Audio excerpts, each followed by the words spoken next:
அனைவருக்கும் என் அன்பான வணக்கம். நான் உங்க ஹீலர் மணிமேகலை பேசுறேன். லைக், சப்ஸ்கிரைப் செய்து வாழ்த்துக்கள் மற்றும் கருத்துக்கள் தெரிவித்த என்னுடைய ஃப்ளவர் ஃபேமிலிக்கும் மற்றும் உங்களுடைய அன்புக்கும் ஆதரவுக்கும் என்னுடைய மனமார்ந்த நன்றிகள். இன்னைக்கு நம்ம பார்க்க போற ஃப்ளவர் ரெமடியில ஃப்ளவர் நேம் வந்து வைல்ட் ரோஸ். இந்த கேரக்டர் எப்படி இருப்பாங்கன்னா, ஒரு ரெஸ்பான்சிபிலிட்டி எடுத்துக்க மாட்டாங்க. எந்த பொறுப்புமே இல்லாம, எந்த ஒரு ஃபேமிலி கமிட்மெண்ட் ஆக மாட்டாங்க. ஒரு மாதிரி ஜாலியா தான் அவங்களோட இருப்பாங்க. கொஞ்சம் சுயநலம் கூட கொஞ்சம் சொல்லலாம் அவங்களோட கேரக்டர் பார்த்தீங்கன்னா. அதே மாதிரி லவ் அண்ட் கேர் எப்படி இருக்கும்னா, ஒரு வார்த்தைகளால தான் இருக்கும். அதாவது செயல்ல ஒண்ணுமே இருக்காது. வார்த்தைங்கிறது வந்து ஓகே. பட் பிராக்டிகலின்னு பார்க்கும்போது செயல் இருக்கணும்ல. வாயாலேயே வடை சுடுற ஒரு கேரக்டர் கூட சொல்லலாம். இந்த மாதிரி ஒரு மனநிலை வந்து நம்ம கிட்ட என்ன மாதிரி லைஃப்ல இருக்குது, அது வந்து நமக்கு சக்சஸ் கொடுக்குதா இல்ல ஃபெயிலியரை நோக்கி போயிட்டு இருக்குதா, எதுல நம்ம டிராவல் பண்றோம் அப்படின்றது வந்து இந்த கேரக்டர் வந்து நம்ம பார்க்கலாம். அதுல நம்ம இருக்கிறோம் அப்படின்னா இதுக்கான ஃப்ளவர் ரெமடி இதை எடுக்கும்போது நமக்கான positive mind positive life change ஆகும். இப்ப இதுல வந்து எல்லாருமே வந்து இந்த கேரக்டர்ல எல்லா ஏஜ்லயுமே இருக்கிறவங்க இருக்கிறாங்க. இப்ப குழந்தைங்கன்னு எடுத்துக்கிட்டோம் அப்படின்னா பேரண்ட்ஸ் சொன்னா மட்டும் தான் உட்காந்து படிப்பாங்க. அது 10th இருக்கட்டும், ஃபர்ஸ்ட் ஸ்டாண்டர்டா இருக்கட்டும். அவங்க பேரண்ட்ஸ் சொல்லும் போது உட்காந்து படிப்பாங்க. அவங்களுக்கா பொறுப்பா இருந்து உட்காந்து அந்த படிக்கிற ஒரு மைண்ட் வந்து அவங்களுக்கு இருக்காது. சொன்னா செய்வோம் அப்படின்ற ஒரு இதுலதான் எல்லாமே இருக்கும். இது ஏஜ் வைஸ் அப்படியே நம்ம பார்க்கலாம். ஃபேமிலியில இருக்கிறவங்க சரி, ஒர்க் பண்ற இடத்துலயே சில பேர் இருப்பாங்க. சொல்றது வேலையை மட்டும் கொஞ்சம் ஓரளவுக்கு செய்யற மாதிரி இருக்கும். ஓன் ரெஸ்பான்சிபிலிட்டியா எதுவுமே எடுத்துக்க மாட்டாங்க. சோ இந்த கேரக்டர் வந்து நம்மளோட மனநிலை எந்த அளவுக்கு பாதிக்குது அப்படின்னா, அவங்க லைஃப்க்கு பாத்தீங்கன்னா இண்டிவிஜுவலா எந்த ஒரு டெவலப்மெண்ட்டுமே இருக்காது. அதே மாதிரி ஒரு ஃபேமிலில ஒரு கேரக்டர் அப்படி இருக்கிறாங்க, இல்ல ஃபேமிலில என்ன ஏஜ்ல ஒரு கேரக்டர் இருந்தாலும் அது ஆப்போசிட்ல இருக்கிற ரிலேஷன்ஷிப் அந்த லைஃபையுமே இது பாதிக்கும். நம்ம லைஃப வந்து ரொம்ப ஒரு மாதிரி போர் அடிக்குது, ஒரு இன்ட்ரெஸ்டே இல்லாம போகுது. நம்ம லைஃப் என்ன பார்க்க போறோம், ஒரு சுவாரஸ்யமே இல்லாம போயிட்டு இருக்கு. நம்ம எல்லாருமே மேரேஜ் பண்றோம், குழந்தைங்க இப்படிதான் நம்ம லைஃப் நினைச்சிட்டு இருக்கிறோம். ஆனா இதுலதான் வந்து நமக்கு லைஃப்னா என்னன்றது சொல்லி கொடுக்குது. நம்ம என்ன மாதிரி லைஃப வாழ்ந்துட்டு இருக்கிறோம். ஒரு 60 ஏஜ் ஆனோன்னு 60+ ஆனோன்னா நம்ம ஒரு இல்ல பாஸ்ட் அப்படியே நடந்து பார்க்கும்போதுதான் நம்ம என்ன லைஃப நம்ம வந்து குழந்தைங்களுக்கு கொடுத்துருக்கிறோம், நம்ம என்ன மாதிரி லைஃப வாழ்ந்திருக்கிறோம் அப்படின்றது வந்து இந்த கேரக்டரை வச்சு நம்ம அனலைசிஸ் பண்ணலாம்.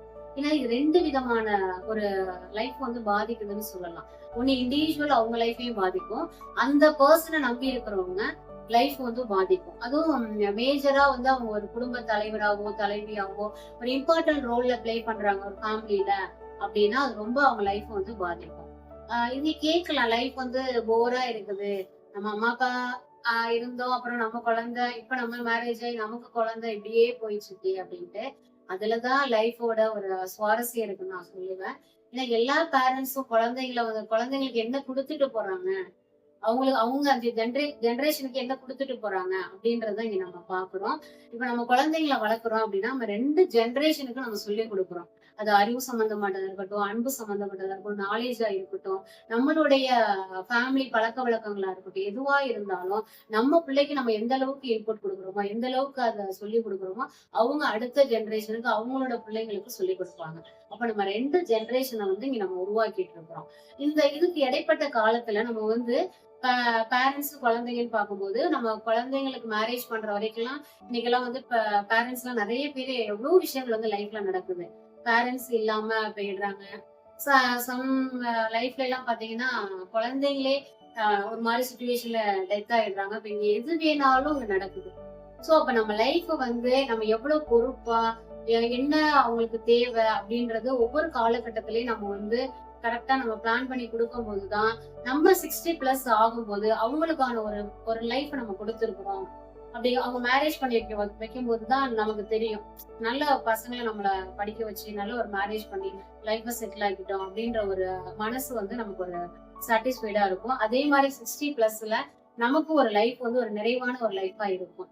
நம்ம கடமையெல்லாம் நல்லா செஞ்சுட்டோம், இந்த ஏஜ்ல நம்ம ஹெல்த்த பாத்துக்கிறது, நமக்கு பிடிச்ச விஷயங்களை செய்யறது அப்படின்ற மாதிரி நம்ம லைஃப வந்து ஒரு பாசிட்டிவா கொண்டு போகலாம். அதே பொறுப்பே இல்லாம இருந்தா அந்த பசங்களும் லைஃப் வந்து நெகட்டிவ்ல போகும் இவங்களும் இருப்பாங்க. இப்ப அதனாலதான் நிறைய குடும்பங்கள் பாத்தீங்கன்னா, அம்மா அப்பா வந்து 60 ஏஜ்ல அவங்கள கவனிச்சுக்க முடியல. ரீசன் என்னன்னா அதுக்கு அம்மா அப்பா தான். ஏன்னா அவங்களுக்கு ஒரு நல்ல லைஃப குடுக்க முடியல. முடியாத ஒரு சிச்சுவேஷனா இருக்குது. அப்ப அவங்க 60 பிளஸ் இருக்கும்போது பசங்களாலயே அத ரிட்டர்ன் குடுக்க முடியாது. அப்ப 2 பேரோட லைஃப் வந்து அங்க பாதிக்கும். சோ இதுதான் வந்து நம்ம வந்து இந்த மனநிலை இருக்கிறோமா இல்லையா அப்படின்றத பார்த்து நம்ம அனாலிசிஸ் பண்ணிக்கணும். இதுல நம்ம ஒரு கேஸ் டேக்கிங் பார்க்கலாம். ஒரு ஹஸ்பண்ட் ஒய்ஃப் 2 பேரும் வந்தாங்க. அந்த ஒய்ஃப் வந்து அவங்க சார பத்தி ஒரு கம்ப்ளைண்ட். இந்த மாதிரி ரெகுலரா வந்து அவங்க வேலைக்குங்கிறது போக மாட்டாங்க. ஒரு ஸ்டாண்டர்டான எனக்கு வருமானம்ன்றது எனக்கு கிடையாது. ஒரு நாளைக்கு வேலைக்கு போறாங்க, ஒரு நாளைக்கு போக மாட்டாங்க. எந்த ஒரு பொறுப்புகளையும் எடுத்து செய்ய மாட்டாங்க. ஃபேமிலி, குழந்தைங்க, கடன் பிரச்சனை இருக்குது. பசங்களோட ஃபியூச்சர் எதை பத்தியுமே யோசிக்க மாட்டாங்க. இப்போ எனக்கு வருமானம் ரெகுலரா இல்லாதனால நான் இப்ப வேலைக்கு போயிட்டு இருக்கிறேன். எனக்கு வேலைக்கு போயிட்டு என்னோட ஃபேமிலி, பசங்க எல்லாத்தையும் என்னால ரன் பண்ண முடியல. டே டு டே ஆக்டிவிட்டீஸ்ல எனக்கு ஹெல்த் இஷ்யூ ஆகுது அப்படின்னு சொல்லி பேசினாங்க. இப்ப ஹஸ்பண்டுக்கு தான் ஆக்சுவலி இங்க ஃப்ளவர் ரெமடி எடுக்க வந்தாங்க. ஆனா நான் ஃபர்ஸ்ட் அவங்களுக்கு கொடுத்தது யாருக்கு அப்படின்னா அவங்க அந்த ஒய்ஃப் அந்த மேடத்துக்கு தான் கொடுத்தேன். ஏன்னா இந்த அவங்களோட அந்த பொறுப்பு இல்லாம அந்த ஹஸ்பண்டோட ரோல் பிளே பண்றது வந்து அதிகமா பாதிக்கிறது வந்து இந்த ஒய்ஃப் தான். ஃபர்ஸ்ட் அவங்க ஃப்ளவர் ரெமடி எடுக்கணும். எடுக்கும் போதுதான் அவங்களுக்கு அந்த பாசிட்டிவான ஒரு மைண்ட் வந்து சேஞ்ச் ஆகும் போது ஹஸ்பண்ட வந்து நம்ம பாசிட்டிவா கொண்டு வர முடிகிற நம்பிக்கையும் இருக்கும். அவங்க ஒய்ஃப் கேரக்டரை பாத்தீங்கன்னா என்ன ஒரு ஃப்ளவர் ரெமடி வரும் அப்படின்னா பயம் அதிகமா இருக்கு ஃபியூச்சரை பத்தி. ஹஸ்பண்ட பத்தி கவலை, மாறுவாங்களா மாற மாட்டாங்களா அப்படின்றது பயம், கவலை. ரெண்டாவது நம்பிக்கை வந்து குறைஞ்சிட்டே இருக்குது. நம்ம லைஃப் இப்படியே தான் போகுமா, ஒரு பாசிட்டிவா இருக்குமா, பசங்களுக்கு ஒரு நல்ல ஒரு ஃபியூச்சரை கொடுக்க முடியுமா அப்படின்றது நம்பிக்கை குறைஞ்சிட்டே இருக்குது.